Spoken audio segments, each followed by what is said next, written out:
اللهم كن لوليك الحجة ابن الحسن صلواتك عليه وعلى آبائه في هذه الساعة وفي كل ساعة وليا وحافظا وقائدا وناصرا ودليلا وعينا حتى تسكنه أرضك طوعا وتمتعه فيها طويلا يا مدبر الأمور يا باعث من في القبور يا مجري البحور يا ملين الحديد لداود عليه السلام افعل بنا ما أنت أهله ولا تفعل بنا ما نحن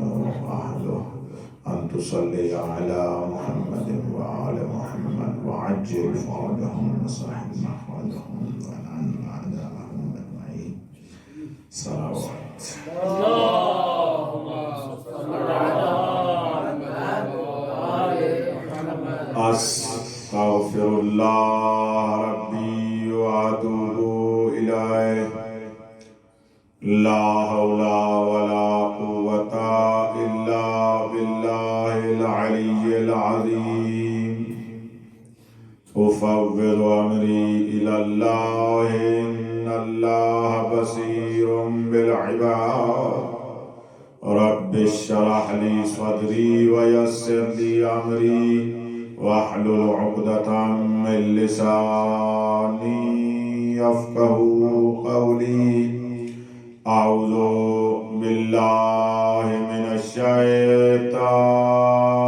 الشيطان الرجيم بسم الله الرحمن الرحيم الحمد لله الذي لم يتخذ صاحبة ولا ولدا ولم يكن له شريك في الملك ولم يكن له ولي من الذل وكبره تكبيرا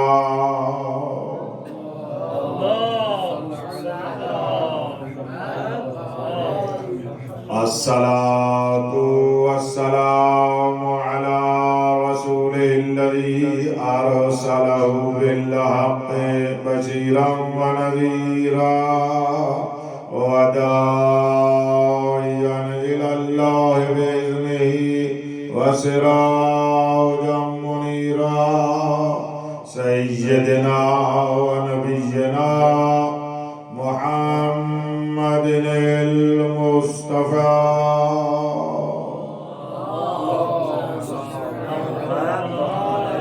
وعلى آله الذين الشرفاء وأئمة الهدى ومصابيح الدجى الذين أذهب الله عنهم الرجس وطهرهم تطهيرا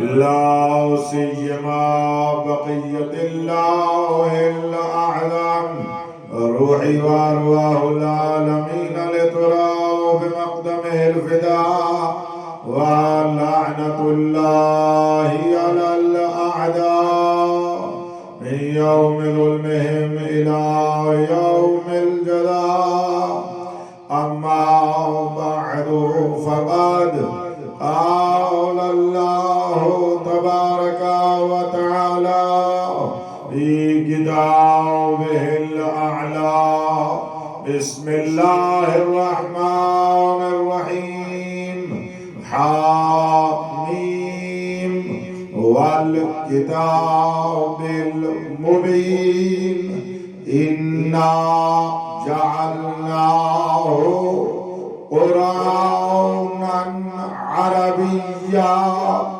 لعلكم تعقلون صلوات اللهم صل على محمد وآل محمد. قرآن مجید اللہ تبارک و تعالی کی طرف سے وہ حقیقت ہے کہ جو اس سے متمسک ہو جائے وہ اللہ تک پہنچ جاتا ہے۔ ہمارے اوپر لازم ہے کہ ہم اس سے تمسک کریں، اور تمسک کرنے کا معنی یہ نہیں ہے کہ فقط قرآن اٹھا لیں۔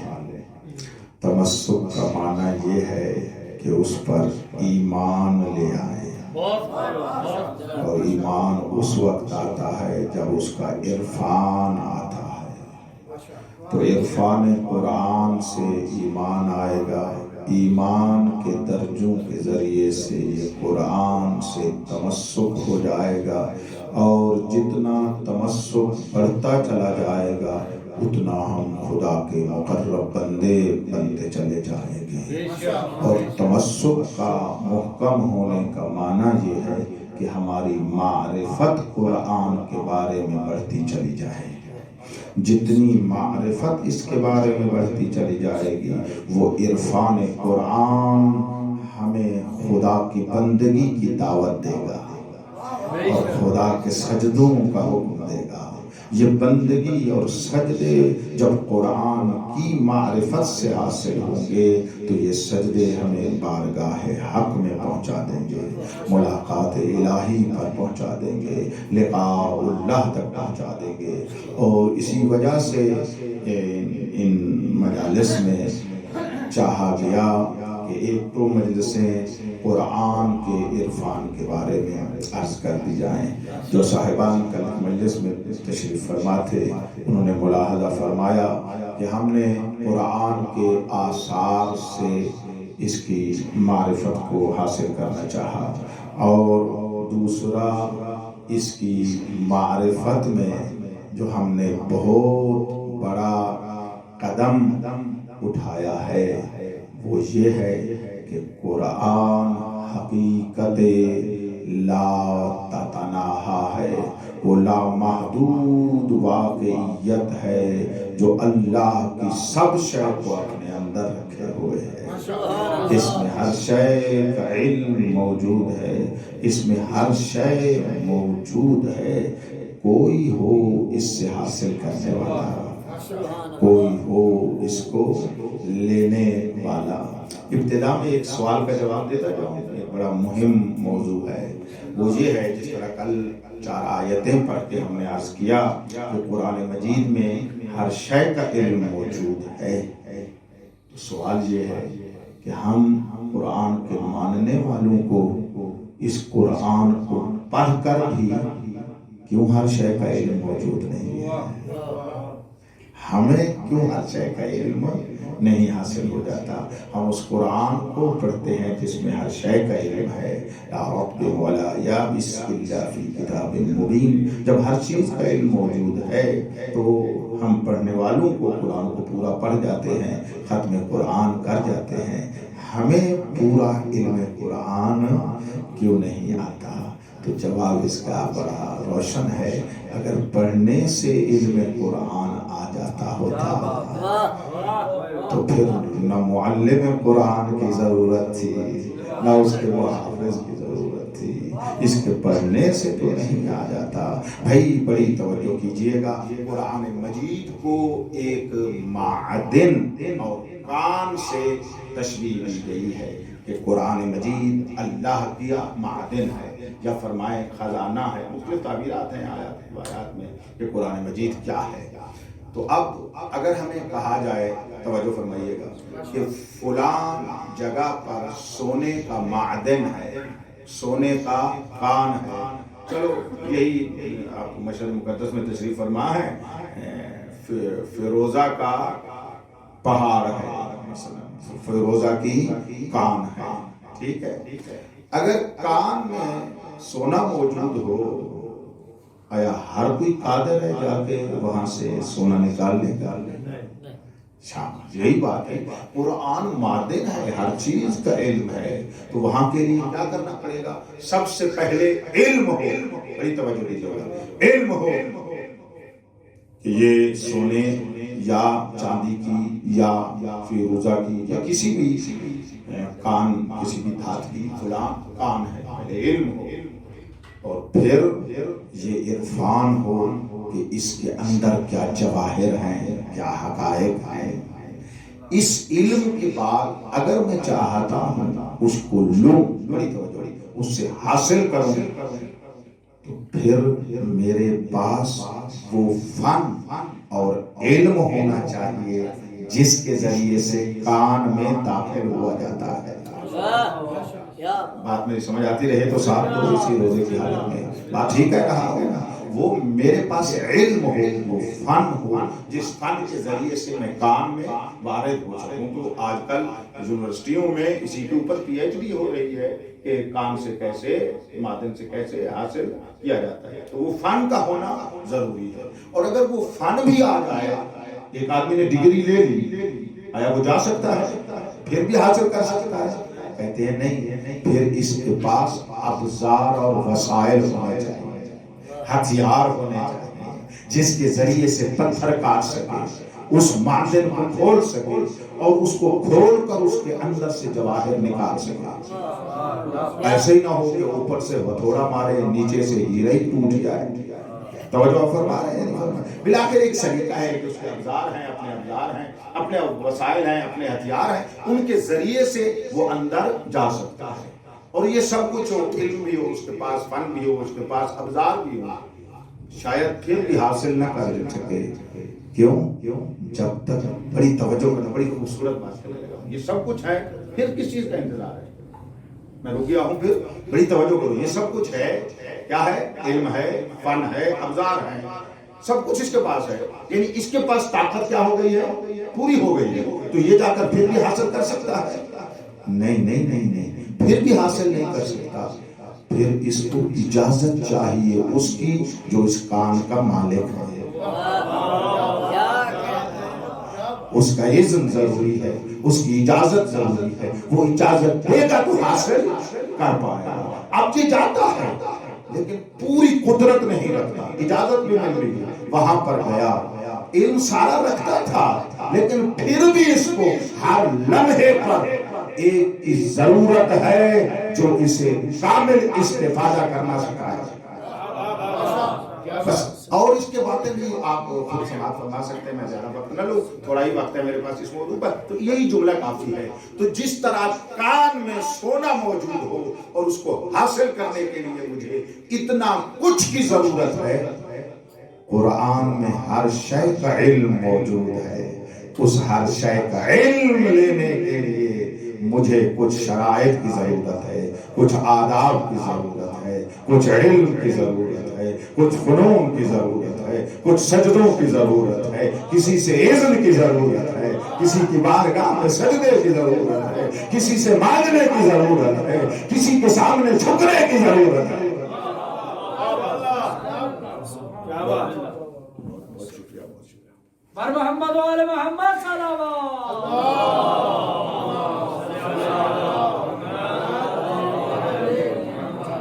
تو ہر شے کا علم اس میں موجود ہے، لیکن اس کو حاصل کرنے کے لیے مجھے یہ ساری چیزیں ضرورت ہیں اور میں اس تک پہنچ جاؤں۔ الحمدللہ رب العالمین، ایک مرحلے سے فارغ ہو گیا، اجازت ہے میں اپنی بات کو آگے بڑھاؤں۔ قرآن کا عرفان جب مقصود ہو، بڑی توجہ سے، بہت توجہ، بڑی ایک علمی بات آپ صاحبان علم و خرد اور صاحبان معرفت کو میں ہدیہ کرنا چاہتا ہوں۔ میں اپنے طلبگی تجربے کے مطابق ایک باب ہے عرفان قرآن کا، معرفت قرآن کا ایک باب ہی ہے نیا جو میں آپ کو ہدیہ کرنا چاہتا ہوں۔ اس کا طریقہ، یہ عطا ہوتی ہے جو طلبگی میں مانگتا رہتا ہوں، تو جو کچھ عطا ہوا آپ کے ساتھ شیئر کر رہا ہوں۔ آج کل کی زبان یہی نہیں ہے کہ جو آپ کو ملے دوسروں سے شیئر کرو۔ بھائی یہ مانگی ہوئی خیرات آپ سے شیئر کر رہا ہوں، آپ توجہ نہیں کریں گے، یہ تو نہیں بنے گی نا بات، پھر مزہ نہیں آئے گا نا، ہوگا انتہائی توجہ آئیے گا۔ بڑی شیئر کر رہا ہوں، بہت بڑی بات اپنے حد تک، اپنی طلبگی کی حد تک آپ علماء سے مربوطہ ہوں، ممکن ہے آپ کی سطح سے نیچے ہو، لیکن میں آپ عرض کرنا چاہ رہا ہوں کہ معرفت قرآن کا ہم اس کا عرفان پانا چاہتے ہیں اور ہمارے اوپر واجب ہے. اگر وقت بچا تو میں آیات پڑھوں گا کہ جس کے ذریعے سے قرآن کی معرفت واجب ہو جاتی ہے. آیت تک پڑھوں گا. تو یہ تو مسلم ہے کہ ہمارے اوپر عرفان اس کا واجب ہے, معرفت اس کی واجب ہے کہ ہم اس کو پہچانیں. تو کیسے پہچانیں؟ کوئی طریقہ ہونا چاہیے, کوئی میزان ہونا چاہیے, کوئی نظام ہونا چاہیے. تو میں سوچتا رہا, مطالعہ بھی کیا, آپ کے سامنے بھی ہر چیز موجود ہے. علوم قرآن کے ماہرین تشریف فرما ہیں, میرے ظاہر صاحب قبلہ قرآن کی توفیقات میں اضافہ فرمائے. تو اس قرآن کو عرفان کا ایک نظام ہے. جہاں تک ناچیز نے مطالعہ کیا, مجھے اس طرح کہیں نہیں ملا جو میں ابھی عرض کرنے لگا ہوں طریقہ اس کا. تو میں نے سوچا بھی اس کو کیسے پہچانا جائے. تو کل جو میں نے حدیث پڑھی اسی کے مطابق ایک بات مولا نے عطا فرمائی. مجھے دیکھیے, قرآن کے عرفان کا وہی راستہ ہے جو قرآن کے خالق اللہ کے عرفان کا راستہ ہے. بھائی توجہ فرمائیے گا. جیسے خدا کو پہچاننے کا ایک نظام ہے ہمارے پاس, ویسا ہی قرآن کو پہچاننے کا نظام ہو تو ایک مکمل اور کامل معرفت قرآن حاصل ہو سکتی ہے. اور جب ہم خدا کا عرفان حاصل کرنا چاہتے ہیں تو بزرگوں, ہمارے علماء نے قدیم سے جو ترتیب اور نظام بتایا ہے وہ یہ ہے کہ خدا کو پہچاننا ہے, ذات خدا کو پہچاننا, ذات واجب تبارک و تعالی عز شانہ جل جلالہ. یہ بات پہنچ گئی میرے عزیز سامعین تک. اور دوسرا مرحلہ آتا ہے صفات واجب تبارک و تعالی, اللہ تبارک و تعالی کی صفات کا عرفان حاصل کرو. اور تیسرا مرحلہ آتا ہے عرفان اسماء خداوند تعالی, معرفت اسماء اللہ. اور آخری منزل کا نام ہے معرفت افعال اللہ. بس اسی انداز میں ناچیز نے اس کو مرتب کیا ہے کہ ایک ذات قرآن ہے, دوسرا صفات قرآن ہے, تیسرا اسماء قرآن ہے, اور چوتھا افعال ہے.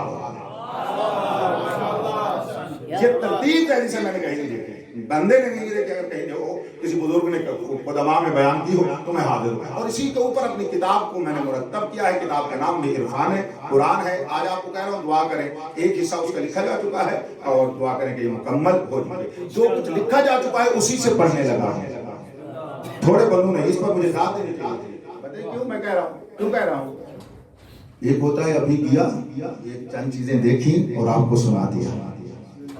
نہیں, ایک عمر پڑھا, ایک عمر تحقیق کی, جو یہاں پر ملا اس کو صفحہ کرتاس پہ بھی لے آیا ہوں. اب اپنی زبان سے آپ کی سماعتوں کے حوالے کرنے لگا. تو یہ آپ کا احترام نہیں کر رہا میں نے غیر, میری بات کو دیکھیے گا, میں آپ کا احترام کر رہا ہوں. آپ کو کوئی دھسی پیٹی بات نہیں کر رہا, بڑی محققانہ بات ہدیہ کرنے لگا. آپ سائمین کو, آپ علماء کو, آپ فضلاء کو, آپ اللہ کے عابد بندوں کو, آپ طلاب کو, آپ عظیم اداداروں کو, آپ مولا کے ماننے والوں کو, صاحب العصر کی غیبت میں پاک سانس لینے والوں کو, جو مولا کو مان کر غیبت میں سانسیں لیتا ہے, ہر قسم کی مشکلات جھیل کر پھر بھی مولا کو مولا مان کر سانس لیتا ہے, تو وہ بندہ پاکیزہ ہوا کرتا ہے, وہ بندے شریف ہوا کرتے ہیں. آپ کا احترام کرتا ہوں البتہ الحمدللہ رب العالمین. کوشش میری ہوتی ہے ممبر پر احترام کروں. احترام کا معنی ایک یہی ہے اور مہم بھی یہی ہے کہ میں اپنے سامع کا وقت نہ لوں, میں اپنے سامع کا وقت ضائع نہ کروں. ایک بات تو کہ جو لے کر جائے, اور ایسے عظیم سامعین جہاں بیٹھے ہو کہ ان کے علم میں اور کچھ نہیں تو ان کو توجہ کا موقع تو ملے. اگر اس میں آگے نہیں بڑھ سکتے اور اضافہ نہیں ہو سکتا, اتنا تو ہو کہ ایمان کا عطا ہو جائے. بہرحال یہ میری اپنی حد ہے. تو میں نے آپ کا احترام کیا, ایسے موضوع کو آپ کی خدمت جاریہ میں نے شروع کیا ہے. چاہیے تو تھا ایک 10 مجلسیں اسی عرفان قرآن پر آپ کو ہدیہ کرتا, لیکن چاہ رہا ہوں کہ آج کی مجلس میں اس کو تمام کروں, اور کل ایک دوسرے موضوع کو اسی مناسبت سے جیسے میں ہدیہ کر رہا ہوں آپ کی خدمت عالیہ میں عرض کروں. ذات قرآن, صفات قرآن, افعال قرآن, بس اس سے اس قرآن کا عرفان مکمل ہو جائے گا. ذات قرآن کیا ہے بھائی, ایک جملہ کہنا چاہتا ہوں. میں نے اس کے اوپر کافی صفحات لکھے, ایک جملہ آپ کو کہہ کر آگے بڑھنا چاہتا ہوں. ذات قرآن کیا ہے, وہ حقیقت ہے. مجھے دیکھنا جو اس ذات واجب کی طرف سے لامحدود بن کر ہمارے سامنے نازل کی گئی ہے. اور اس کا طریقہ کیا ہے؟ یہ اوپر سے نیچے ہے. یہ لفظ سادہ میں نے عرض کیا ہے، یہ اوپر سے نیچے ہے. قرآن مجید کے بارے میں بیان کیا گیا حبل اللہ الممدود، اللہ کی وہ کھچی ہوئی عظیم رسی. اب یہ جو رسی ہوتی ہے تو اس کا دو طرف ہوتے ہیں، اس کی ایک طرف ذات واجب ہے، ایک طرف ہم بندے ہیں. بندہ اسی حمد اور شکر پر سجدے کرتا ہوا خوشی سے جان دے دے حق رکھتا ہے یا نہیں رکھتا کہ وہ رسی ہے جس کا ایک سرا ذات واجب سے ملا ہوا ہے، اور اس کریم نے کرم کیا ہے، اپنے بندوں کو دوسری طرف متمسک کر دیا. فرمایا آؤ میرے اس قرآن سے متمسک ہو جاؤ، مجھ تک پہنچ جاؤ، مجھ تک پہنچ جاؤ. کیسے پہنچے گے؟ کرام کے رسی ہے ایک حبل اللہ الممدود. دوسری بات سنیے گا، اور دوسرا میرے مولا نے کیا ارشاد فرمایا؟ اقرا ورقا. یہ ہے قرآن پڑھ کر ایک سیر ہوتی ہے افق کی، یہاں سے ادھر جانا، جیسے آپ گھر سے یہاں پر تشریف لے آئے، توجہ فرما رہے ہیں، ایک عرض میں. لیکن ایک ہے عمودی سیر، آپ نیچے سے اوپر جائیں. کیا بات ہے! فرمایا اقرا، قرآن پڑھو، ورقا، ارتقا پیدا کرے گا.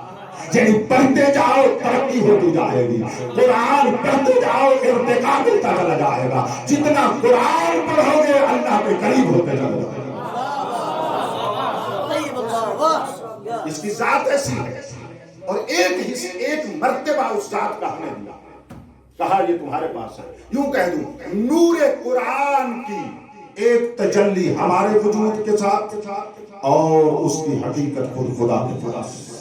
یہ جملے یاد رکھنے کے ہیں، باہر میں توجہ دلوا سکتا ہوں. جو مطالعہ کرے گا ان کو میرے جملوں کی قدر پڑے گی کہ میں کیا جملے کہہ رہا ہوں. یہ کیا ادھر کیا کہہ رہا ہوں کہ یہ نور قرآن کی ایک تجلی ہمارے پاس، اور حقیقت قرآن ذات واجب کے پاس. اور اس طرح ہم ارتقا کرتے ہوئے وہاں تک پہنچ جائیں گے. یہ ایک بات. اور اسی ذات کو ہم اگر پہچاننا چاہیں تو قرآن کے ایک لحاظ سے مراتب ہیں، اور قرآن کے ایک لحاظ سے منازل منزلیں. بڑی توجہ فرمائیے گا، قرآن کی منزلیں اور قرآن کے مراتب. کل میں نے اشارہ کیا تھا، آج تھوڑی سی اس کی تفصیل دیتا ہوں کہ قرآن کی مختلف منزلیں ہیں. میں جلدی بیان کر دیتا ہوں، فقط ردیف کے طور پر، تفصیل کا وقت ہی نہیں ہے. سب سے پہلا مقام ایک لحاظ سے، مرتبہ ایک دوسرے معنی کے لحاظ سے، منزل قرآن تیسرے معنی کے لحاظ سے ذات متعالیہ ہے. حق تبارک و تعالی عز شانہ جل جلالہ ذات قدوس ہے، جو اس کا پہلا مقام ہے، جہاں سے یہ نازل ہو رہا ہے. اور قرآن مجید میں آیات کو پڑھیں، مختلف آیتیں ہیں کہ یہ کہاں سے نازل ہو رہا ہے، اس کے مبدأ کو وہاں سے دیکھا جائے. چلو یہ نزول اور تنزیل کیونکہ ذرا آسان ہے اور آپ اس سے مانوس رہتے ہیں، اسی اعتبار سے بیان کر دیتا ہوں. صحیح بزرگ کو قرآن نازل ہوا نا، ایک اس کا نازل کرنے والا، ایک وہ جس پر نازل ہوا، توجہ فرما رہے ہیں، اور ایک وہ جو اس نزول کا وسیلہ ہے، ذریعہ ہے، ابزار ہے، اس کا نام ہے حضرت جبرائیل. مقام تنزیل پر قرآن مجید کی تنزیل میں جبرائیل ابزار ہے. لیکن قرآن، یہ میرا حسن ظن باقی رکھنا، امتحانی جملہ دے رہا ہوں جوانوں کو، قرآن کی تنزیل پر جبرائیل واسطہ ہے، قرآن کے انزال میں جبریل بھی واسطہ نہیں ہے. بات پہنچی ہے میرے عظیم علماء تک، فضلاء تک. بات یہ تنزیل اور انزال میں یہی تو فرق ہے. تنزیل میں جبریل آیا، انزال میں تو اس کا بس ہی نہیں چلتا کہ وہ آئے، فقط وہ نازل کرنے والا تھا، ادھر وہ قلب حقیقت محمدیہ تھا جو سنبھالنے والا تھا. توجہ فرما رہے نہیں فرما رہے؟ تو بس یہ منازل، تو وہ منزل نازل کرنے والا وہ کیا ہے؟ ذات واجب. جب وہ نازل کرتا ہے تنزیل میں، تنزیل میں مراتب ہیں. اور ان مراتب کو جب ہم دیکھتے ہیں تو قرآن مجید میں ملتا ہے ایک ذات واجب کے بعد اس کی منزل کا نام ہے ام الکتاب،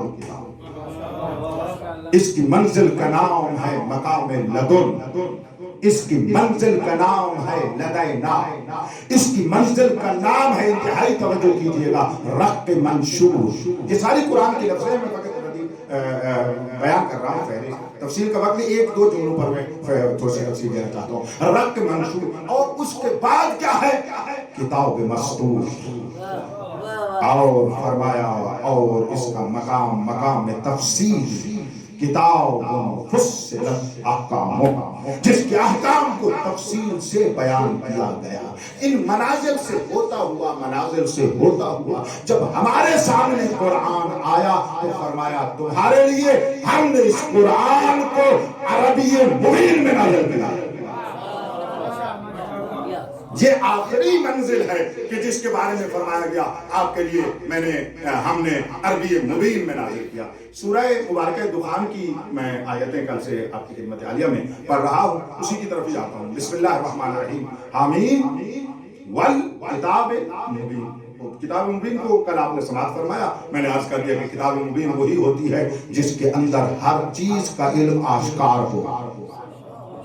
ٹھیک ہے، یہ میں نے کل آپ کو کلام عرض کیا۔ اس کے بعد خدا فرماتے ہیں انا، بھئی بڑی توجہ، جعلنا ہو، ہم نے قرار دیا، وہ کس کو؟ اس کتاب، ہاں بولے یہ اچھی بات ہے، میں یہی پہنچانا چاہتا ہوں، اس کتاب مبین کو ہم نے قرار دیا۔ کیا قرار دیا؟ لسان عربیہ، ہم نے کتاب مبین کو زبان عربی بنا دی۔ آپ توجہ نہیں فرما رہے، یعنی کتاب مبین تھی، پھر اس کو تنزل دے کر عربی بنایا گیا۔ آپ توجہ آپ نے فرمائی ہے؟ تو بس تمام قرآن وہ نہیں ہے جو یہاں ہمارے پاس موجود ہے۔ میں چلو چند آیتیں آپ کے لیے پڑھ ہی دیتا ہوں تاکہ بات جو ہے وہ پوری ہو جائے۔ انا جعلناہ قرآنا عربیہ، ہم نے اس کتاب مبین کو قرآن عربی بنایا۔ بس کتاب مبین اور منزل ہے، قرآن عربی اور منزل ہے۔ اچھا، چند آیتیں آپ کے لیے جو ہے میں پڑھنا چاہتا ہوں، تقریباً 5 آیتیں پڑھوں آپ کے لیے۔ صلوات پڑھیں، میں آیتیں پڑھوں۔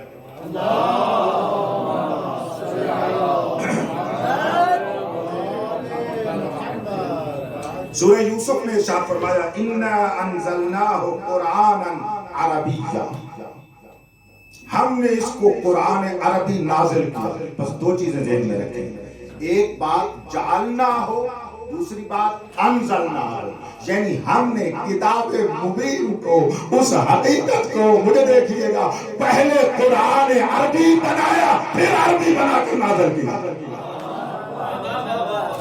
جو علوم قرآن پڑھتے ہو اور ان چیزوں میں مطالعہ کرتے ہو نا، وہ مجھے دل سے دعائیں دیں گے گھر میں بھی جا کر اگر مطالعہ کرو گے، کیونکہ یہ میں نے اس طرح مرتب کیا ہے، بہت سارا پڑھنے کے بعد یہ ایک نئی ترتیب سے میں آپ کی خدمت عالیہ میں اس کو ہدیہ کر رہا ہوں۔ بس وہاں پر قرآن تھا، میرے ذات واجب کے پاس سے نور کے طور پر موجود تھا، اس کو تنزل دے کر قرآن عربی بنایا گیا۔ ٹھیک ہے، جعلنا پہلے بنایا گیا پھر نازل کیا گیا۔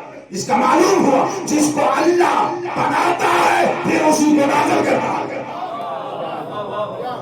جس کو بناتا ہے پھر اسی کو نازل کرتا ہے۔ اس جملے کے اوپر بھی آپ جیسے علماء کو بہت زیادہ تفقہ کرنی چاہیے۔ اور سورہ مبارکہ زخرف میں فرمایا انا جعلناہ قرآنا عربیا، یہ ابھی میں نے آیت پڑھی، تیسری آیت، وَكَذَلِكَ أَنزَلْنَاهُ حُكْمًا عَرَبِيًّا، سورہ رعد میں ارشاد فرما رہے ہیں ہم نے اس قرآن عربی کو حکم عربی بنایا۔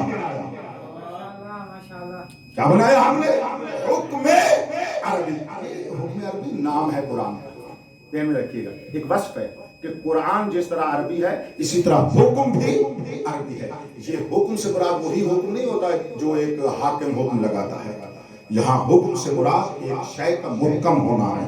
بڑی توجہ کیجئے گا، قرآن کی ہر شے محکم ہے، قرآن کی ہر شے متقن ہے، قرآن کی ہر شے پختہ ہے، وہ حکم شرعی ہو یا اخلاق ہو یا اعتقاد ہو یا جو کچھ آپ کہہ سکتے ہیں، جو کچھ قرآن میں ہے محکم ہے، نافذ ہے، لاگو۔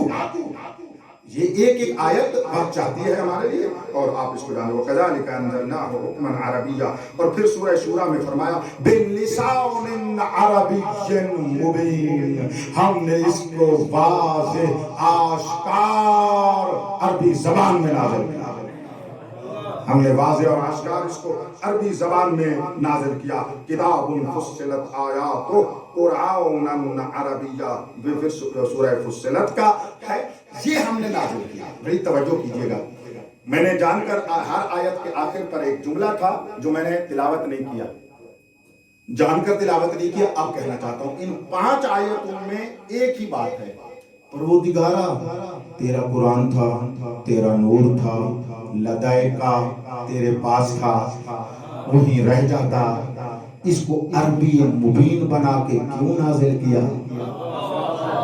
ٹھیک ہے نا، اس کو عربی مبین بنا کر اس کو جعل، اس کو عربی قرار دے کر عربی کیوں نازل کیا؟ تو 5 میں ایک ہی بات ہے، لعلکم تعقلون، اس لیے نازل کیا ہے کہ تم اس کو سمجھ سکو۔ یعنی عربی میں نازل کرنے کا مقصد یہ ہے کہ تم اس کو سمجھ سکو، بس اس سے اوپر جو بھی ہے وہ تم نہیں سمجھ سکتے، وہ ہم جانتے ہیں کیا۔ وہ کہاں جاتے ہیں ہم وہاں، یہ تو عربی مبین ہے جو تمہارے لیے ہے، لعلکم تعقلون، تاکہ تم سمجھ سکو۔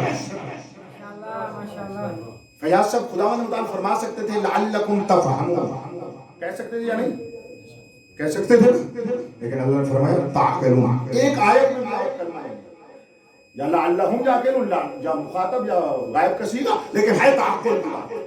تو یہاں سے اللہ فرمانا یہ چاہتے ہیں، یہ دل کی تختی پر لکھو میرا جملہ، خدا فرمانا، اور بھی آیات ہیں بس اس جملے پر جو کہنے لگا برہان کبھی ہے، لیکن ایک یہ چاند آیتیں آ گئی ہیں تو یہی کافی ہے۔ توجہ کرو، خدا فرمانا چاہتے ہیں میرے قرآن کو جو نازل شدہ ہے اس کا انزل المراتب مرتبہ، یعنی نازل ترین مرتبہ، آخری مرتبہ جو کیا ہے، عربی مبین ہے، اس کو بھی سمجھنے کے لیے حس کی ضرورت نہیں، حس نہیں سمجھ سکتے، تخیل نہیں سمجھ سکتا، وہم نہیں سمجھ سکتا، عقل سے کچھ آ سکتا، تعقل سے کچھ آ سکتا۔ یعنی اگر تم تعقل کی منزل پر فائل ہو تو قرآن سے کچھ چیز حاصل کر سکتے ہو، اور اگر عقل کے بغیر ہو تو قرآن سے کچھ چیز حاصل نہیں کر سکتے۔ مجھے دیکھو ایک مثال دینا چاہتا ہوں، جیسے کوئی چیز لینی ہے، پانی دیا جائے آگے ہاتھ ہونا چاہیے نا، اللہ فرمانا چاہتا ہے علم قرآن سے لینا چاہتے ہو، عقل کے ہاتھوں سے آؤ، عقل کے ہاتھوں سے آؤ۔ عقل کو الماری میں رکھ کر قرآن سمجھنے نہیں آتا، عقل کو تالا لگا کر نا قرآن سمجھنے کی کوشش کرو گے نا، پھر وہی حسبنا کتاب اللہ والا طریقہ چلا جائے گا۔ کوئی عقل پر تالے لگے تو کوئی چیز نہیں ہے بابا، توجہ ہے آپ صاحبان کی یا نہیں؟ مالک تو فرماتے ہیں میں نے عقل دیا، اسی عقل کی بنیاد پر بیکا اسی عقل کو حل کرنے کے بعد واجب فرما رہے ہیں، میں نے تجھے عقل کو خطاب کر کے فرمایا اے عقل تیرے ذریعے سے ثواب دوں گا، تیرے ذریعے سے عقاب دوں گا۔ میری اتمام حجت اسی عقل سے ہوتی ہے، میری حجت پوری ہوتی ہے تعقل کے ذریعے سے۔ تو آؤ عقل کو جتنا بڑھائیں گے اتنا قرآن سے نور زیادہ لیں گے۔ اب سمجھ آیا کہ جب حضرت آدم کو اللہ کی طرف سے عقل، حیا اور دین پیش کیا گیا تو ہمارے بابا آدم نے عقل کو اٹھا لیا اور دین اور حیا کی طرف ہاتھ کو نہ بڑھایا۔ تو جبرائیل جب جانے لگے تو دین اور حیا نے کہا جبرائیل ہمارا سلام ہو، ہم تو وہی رہتے ہیں جہاں پہ عقل ہوتا ہے۔